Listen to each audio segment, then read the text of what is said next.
자, 지금 한국당이 비대위원장 구인난이라 그러고 40명이 거론되는데 다 손사래를 치고 장례식 치른 일에 내 이름이 왜 나오나 그러면서 언급된 사람들이 다 불쾌함을 토로하고 있고 끊임없이 패를 나누어서 니 탓이니 내 탓이니 니 물러가라 뭐 이런 식으로 싸우고 있습니다. 답이 없기 때문에 좀 더 표류해도 돼요. 선거도 없는데 한 6개월 싸우기 바랍니다. 그런데 지금 이 보수가 결국은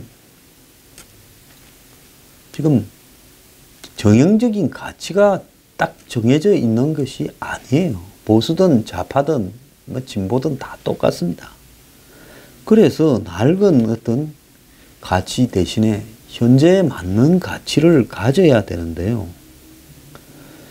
결국은 이 기존의 보수가 가지고 있는 폐쇄성, 적대성, 또 무식함,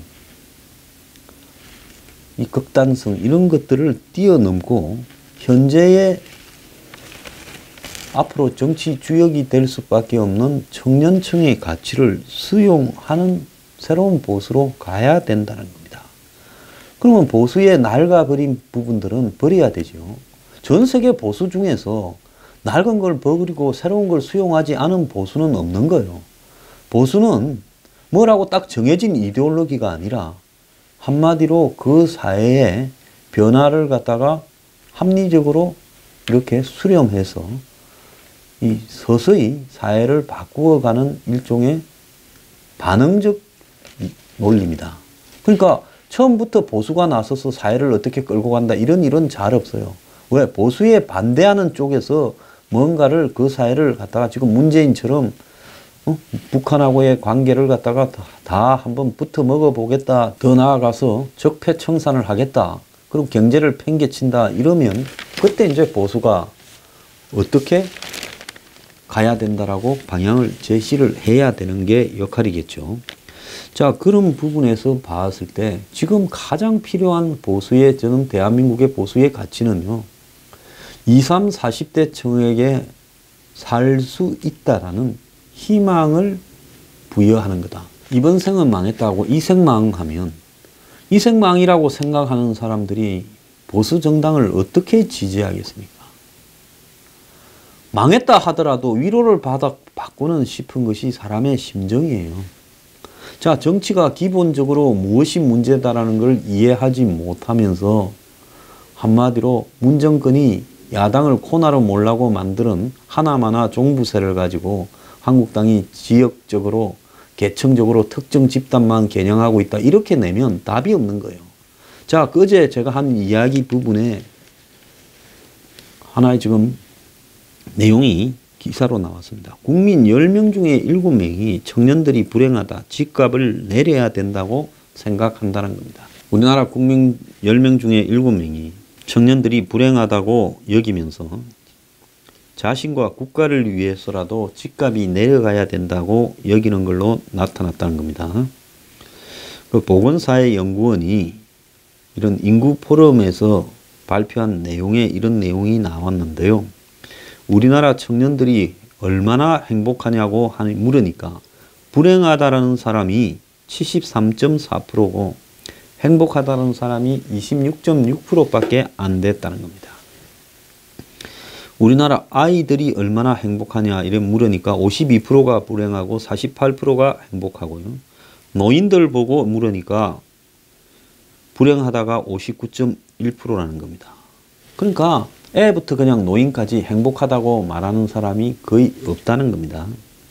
응답자들은 저출산이 심각한데 이 이유가 뭐냐라고 물으니까 주거 문제와 관련해서 집값 하락이 돼야 된다고 말했다는 거예요. 제가 맨날 이야기했잖아요. 저출산 문제는 주거 문제라고. 근데 국민들은 그걸 비상적으로 알고 있는데 정치인들만 모르고 한국당은 더 모르고 집값을 갖다가 유지해야 된다거나 그런 걸 보호하는데 앞장을 서고 있다는 겁니다. 그래서 나와 우리의 미래를 위해 주택가격이 앞으로 어떻게 돼야 되냐 하고 물으니까 하락돼야 된다가 70%, 유지돼야 된다가 22.5%에 이렇게 나왔다는 겁니다. 그래서 87.3%의 응답자는 저출산 고령화 문제를 해결하기 위해서 청년에 대한 지원이 필요하다. 이렇게 답을 했다고 합니다. 자, 이러면 답이 나와 있는 거예요. 나라의 73.4%나 되는 청년들이 불행하다라고 느끼고 있고, 그 다음에 이런 청년들의 지금 핵심적인 또 문제들 중에 하나가 저출산인데, 저출산하고 관련해서 70%가 집값이 내려야 된다. 이렇게 이야기를 했다는 겁니다. 그러면 한국당이 새로운 보수의 가치를 어디에 둬야 되느냐? 자, 새로운 보수는 점점 이렇게 이제 정치의 주역이 될 청년층을 겨냥을 해서 20대, 30대, 40대 초반까지를 겨냥을 해서 이야기를 해야 되는 거죠. 그러면 이 사람들이 가장 지금 고통스럽게 느끼는 부분의 핵심은 집 문제라고 답이 나와 있다는 겁니다. 그러면 국가적 차원의 과감한 주택 공급 정책을 써서 집값을 하락시키고 또 그런 어떤 집 문제를 누구나 접근할 수 있도록 모든 역량을 총집중해서 해야 되는 거죠. 이건 대한민국이 유지되기 위한 핵심적인 과제인 겁니다. 저는 양심적 병력 거부란 말을 인정을 안 합니다. 거기에 양심이니 무슨 이런 걸 갖다 붙이기에는 너무 고상한 말이지요. 비양심적 대체복무라고 이야기를 하고 싶은데요. 국회 국방위 위원들한테 언론이 조사를 했습니다. 중앙일보가요. 그래서 국방위 16명인데 그러면 대체복무를 하는 사람을 얼마를 이렇게 기간으로 해서 시켜야 되냐 하니까 현역병의 2배가 적당하다라는 게 7명, 그 다음 1.5배가 5명, 2배 이상이 3명 이렇게 나왔습니다. 그래서 전체의 이 대부분이 1.5에서 2배 이상을 이야기를 했습니다. 자, 복무 강도는 어느 정도라야 되냐 하니까 8명이 현역병과 비슷한 강도다. 그리고 6명은 현역병보다 더 어렵게 해야 된다. 그래서 비슷하거나 어려운 강도로 시켜야 된다. 그러니까 현역병이 하루 종일 근무할 때 느끼는 노동 강도가 있을 거 아니에요. 그러니까 적어도 편하려고 대체 복무를 해서는 안 된다. 진짜 거기에 양심이란 말을 갖다 붙이려면 더 힘들고 더 오래 하는 걸 감수해야 된다는 거고요. 그 다음에 대체 복무 방식은 합숙과 출퇴근 중에서 뭘 해야 되냐 하니까 어제 제가 이야기를 했지요. 그 사람들이 집을 가게 되면 군을 제대하고 시험 공부를 하는 공시족이나 여러 취업 준비생보다는 훨씬 유리하니까 합숙을 해야 된다고 이야기를 하는데 이 부분에 대해서도 합숙이 11명 그리고 이 출퇴근이 1명입니다. 그 다음에 대체복무 대상 심사는 어느 부서가 맡아야 되냐 하니까 국방부가 맡아야 된다. 이건 당연히 11명이에요. 그 다음에 대체복무자는 전시 소집 대상에 포함되느냐가 그렇다가 11명이고 그렇지 않다가 3명입니다. 아니 대체복무 하더라도 전쟁이면 가서 탄약통이라도 들고 날라야지. 그렇지 않습니까? 그래서 그러면 도입된 다른 20개국에서는 어떠느냐라고 보니까 보통 현역의 1.5에서 2배를 한다라는 거예요. 그래서 그리스는 현역이 9개월인데 대체 복무는 17개월, 스위스는 현역이 260일인데 대체 복무는 1.5배인 390일, 핀란드는 현역이 165일인데 대체 복무는 그 2배가 넘는 347일, 그리고 대만은 현역이 16개월이고 대체 복무는 20개월입니다. 그래서 사회복지 분야에 배치하는 곳이 많고요. 그 다음에 스위스는 초반에 일부러 힘든 곳에 강제로 배정을 하고 있다고 합니다. 저는 생각이요. 진짜 군에 안 가고 자기들끼리 양심적으로 하겠다면 그 양심을, 종교적 양심을 어디다 써야 되는가 하면 우리 사회에 지금 이 치매, 뇌졸중 같은 환자들이 다 요양병원 가 있지 않습니까? 근데 요양병원에 조선족 분들이 와서 일을 하고 있어요. 그래서 그 요양병원에 그 환자들에게 씻겨주고 닦아주고 하는 일들이 굉장히 힘들고 3D 업종이죠.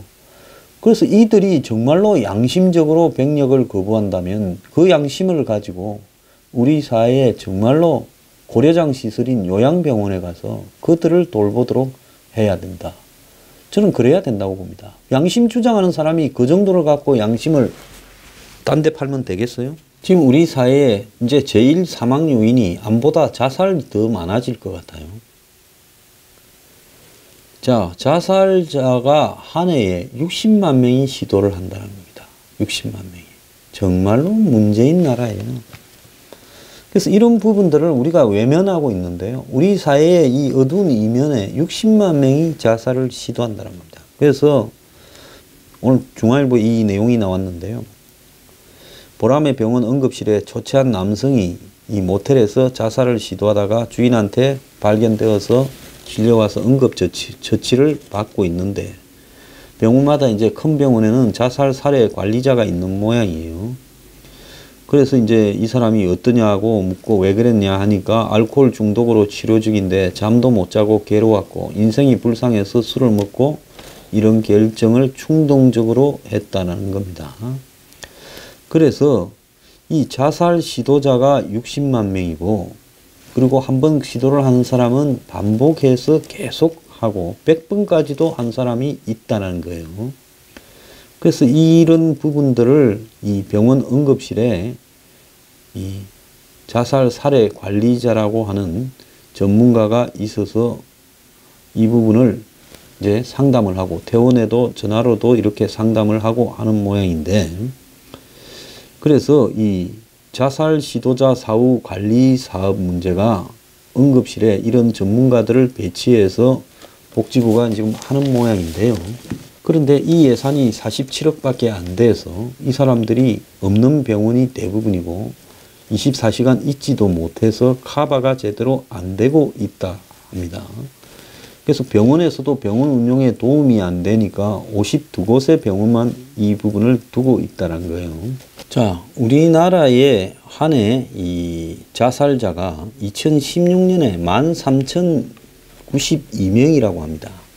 하루 36명이 자살을 하고 있다는 거예요.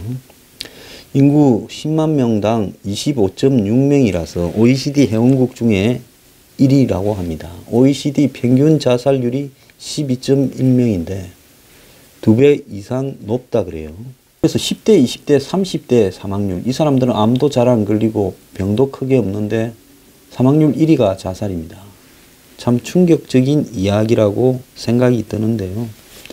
정부가 자살에 거의 둔감을 해요. 최근에 이 대학생들의 자살률도 크게 증가하고 있고, 또 자살 시도자 중에서 정신과를 치료를 받아야 될 사람들 다수가 치료를 거부하고 있고, 자, 그리고 우리가 이 4년 동안에 변사자가 11만 명이라고 합니다. 근데 변사자의 상당수는 자살인데, 사실은 정부에서 통계낸 자살 건수보다도 실제 자살은 훨씬 더 많을 거라고 봅니다. 변사자들 같은 경우에 자살인가 아닌가 구별이 되지 않아서 그냥 변사 처리한 것이 많겠죠. 그래서 이 자살 부분에 대해서 우리 사회가 이걸 막기 위한 엄청난 노력들을 해야 되는데, 출산을 위해서는 10년간 150조를 쓰는데 자살을 막기 위해서 일단 태어난 사람이 자기 수명은 그래도 다 지니고 갈 수 있도록 정부가 노력해야 되는데, 이런 노력들이 너무나 이렇게 낮다라는 겁니다. 그래서 자살 상담하는 비용이 49억밖에 안 된다. 이래가지고 애매하는 겁니다. 말로는 사람이 먼저다라고 이야기를 하면서 실제로 행동에서는 사람이 먼저가 아닌 정부의 정책에서는 그런 것들이 지금 이렇게 보이고 있죠. 오죽했으면 아래 그 아시아나 기내식 납품이 지연되면서 아무런 잘못도 없는 하청업체 사장이 얼마나 시달려서 돈 안 준다 소리까지 들었으면 자살을 하는 일이 발생을 했거든요. 3일 밤낮을 안 자고 맞춘다고 노력하다가 아무리 노력해도 되는 일이 있고 안 되는 일이 있죠. 그래서 그 사람도 자살의 대열에 합류한 겁니다. 그래서 우리가 이 자살 부분을요, 사회적으로 용인을 하고 놔두면 한국 같은 불행하다라고 생각하는 국민이 80%가 넘는 나라에서 자살자가 기하급수로 늘어났어요. 한마디로 이 사람이 태어나지도 않는데 태어난 사람이 다수가 또 자살을 해버리게 만든다면 이 사회가 유지가 될 수 있겠냐? 하는 겁니다. 지금 태양광 시설들이 이 정권이 뭐에 꽂혔는지 정권의 핵심들이 이걸 장려하다 보니 온 운동권 건달들이 다 달라들고 그래서 너나 할 것 없이 원전 세우고 태양광을 해서 지금 난립니다. 근데 이틀간 내린 비에 어제도 말씀드렸지만은 경북 청도에 태양광 발전 시설이 다 무너져 가지고 저렇게 엉망이 되었습니다. 근데 제가 여기서 하나 의문이 드는 거는요. 태양광을 하는 목적 중에 하나가 원전을 안 하는 목적 중에 하나가 뭡니까? 원전은 위험해서 장기적으로는 하지 말아야 된다는 거 아닙니까? 그럼 태양광을 장려하는 원인은 뭡니까?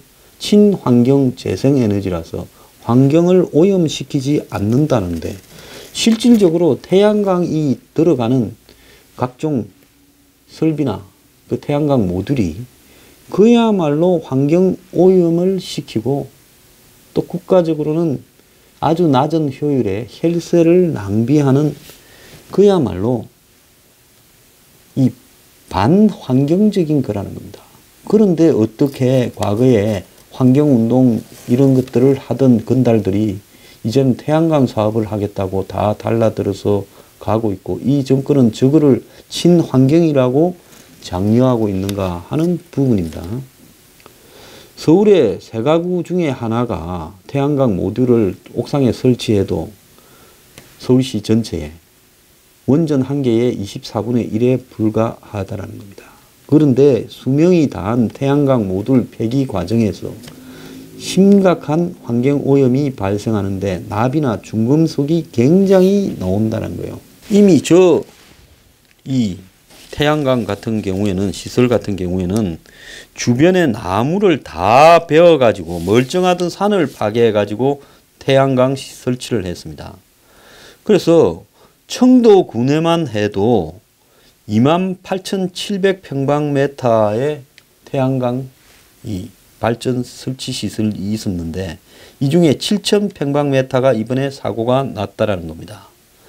이런 식으로 멀쩡한 산을 다 베어가지고 한마디로 이 태양광 시설을 만드는데 그러다 보니 축대가 무너지고 옹벽이 무너지는 일이 연천에서도 발생을 지난 5월 달에 있었다는 거예요.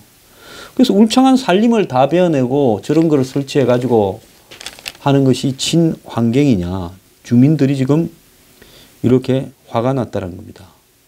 자, 산림 태양광은 20년만 지나면 전원주택 등으로 용도를 변경할 수 있는 그런 부분을 노리고 악의적으로 투기한 것도 많다는 겁니다. 그 산 부분이 용도 변경이 안 되니까 산주가 거기에다가 산을 나무를 다 드러내고 태양광을 설치해 놓고 20년 지나면 이젠 거기 집을 지을 수 있다는 겁니다. 그러면 지금 뭐 한국에 산지가 되어 있는 부분을 용도 변경이 쉽지 않으니까 장기적으로 부동산 용도 변경을 위해서 그렇게 한다라는 건데요. 지금 업자들이 수익률이 10에서 20%라 홍보를 하고 정부가 신재생에너지 보조금을 주고 이렇게 하니 온 난개발로 지금 여의도의 5배의 산림이 사라졌다라는 겁니다. 자, 그런데 태양광 발전소에요. 수도 없는 중금속, 납, 카드뮴, 크롬, 텔룰라이드 같은 것들이 나오는 부분입니다. 그래서 태양광 시설 자체는 전혀 친환경적이지 않다는 겁니다. 그래서 이 태양광에 들어가는 설비 자체가 중금속 덩어리고 또 태양광이 나무를 베어내고 설치되어서 환경을 오염하고 환경 훼손을 하고 더 나아가서 설치되어서 반짝거리면서 사람의 신경을 거슬리고 그리고 나중에 저걸 폐기해서 처리할 때 어마어마한 폐기 비용이 들어가는데 그럼에도 이 비효율적인 태양광을 친환경적이라고 선전을 하면서 환경운동 하던 놈들이 전부 업자가 되어가는 이 현실에 한국의 진보 좌파란 놈들이 다 입을 쳐닫고 있는 이 현실이 이게 말이 되는 겁니까? 언젠가 이 태양광으로 교도소 몇 개 지어야 될 거라고 제가 거듭 이야기를 합니다.